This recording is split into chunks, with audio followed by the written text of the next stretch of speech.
Je, wewe kama mfanyabiashara ambaye upo kwenye biashara yako ya uzalishaji, unapangaje bei ili kusudi uwe na uhakika wa kupata faida kwenye bidhaa ambayo umeizalisha?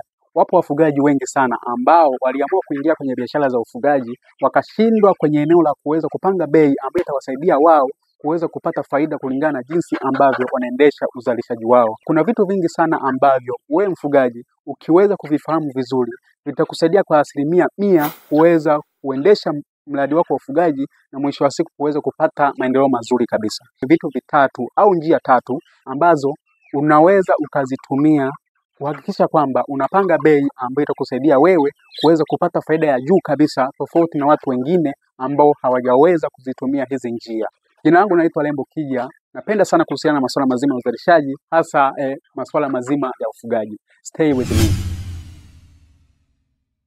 Unapoanzisha biashara, jambo la kwanza kabisa ambalo unatakiwa ulifanye wewe ambao umeingia kwenye hizo biashara ni kujua jinsi gani utaweza kupanga bei ambayo itakuwa ni affordable kwako, lakini pia itakuwa affordable kwa wateja waweze kununua bidhaa yako ambayo umeizalisha.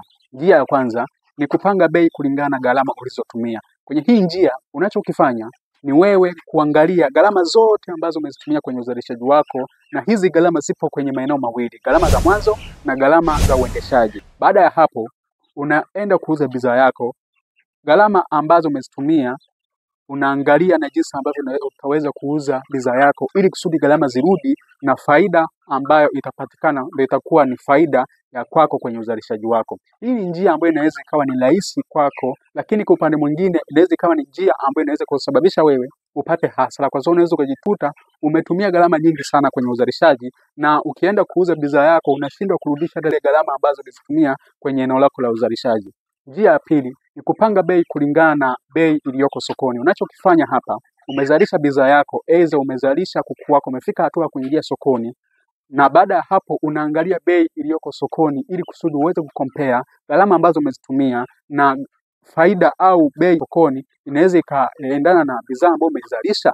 Na hii mara nyingi huwa inakuwa ni ngumu sana kuweza kwenda moja kwa moja na bei ambayo iliyoko sokoni na jinsi ambavyo unatakiwa upange bei, kwa sababu mara nyingi huwa mfugaji au mtu anajikuta amepanga bei kulingana na gharama zake inakuwa ni kubwa sana kuliko bei ambayo iko sokoni. Kwa hiyo hapo ni moja kwa moja kuna uwezekano mkubwa huyu mtu akapata hasara. Kwa hiyo ili kusudi uweze kuitumia hii njia ni bora ujue kwanza bei ambayo iliyoko sokoni, na baada ya hapo uje uzalishe na ujitahidi kuweza kupunguza gharama ambazo zitatakiwa kutokea kwenye uzalishaji wako.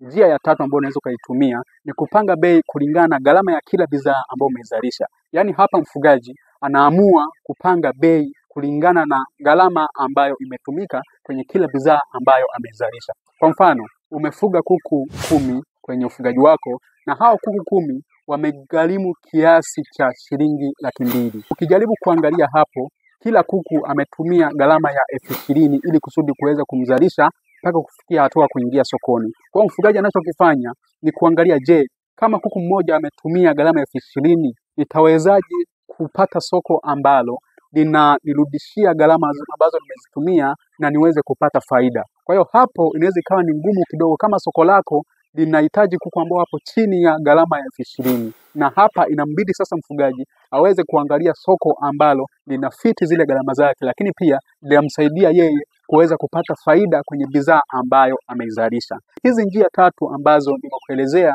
njia ya tatu ndio njia ambayo huwa inakuwa ni nzuri zaidi kama wewe umefanya vizuri kwenye eneo lako la uzalishaji, kwa sababu unajua kabisa kila bidhaa ambayo nimezalisha imegharimu kiasi cha fedha, na unapoenda kuuza sokoni unajua kabisa kwamba nitaenda kuuza sokoni lazima bei ianzie kwenye eneo fulani ili kusudi niweze kurudisha gharama, lakini pia niweze kupata faida. Wengi ambao hawapati faida mara nyingi wanazitumia zile njia mbili za mwanzo ambazo nimekuelezea, lakini wale ambao wanapata faida nzuri kwenye masuala mazima ya uzalishaji wanatumia ile njia ya tatu ambayo nimekuelezea. Na hii njia inahitaji uwe na uwezo mkubwa wa kufanya marketing analysis ili kusudi uweze kuangalia soko lako linafiti kuweza kuzipata zile gharama ambazo umezitumia, ndio uje uzalishe bidhaa ambayo utaweza kuiuza na mwisho wa siku uweze kupata faida.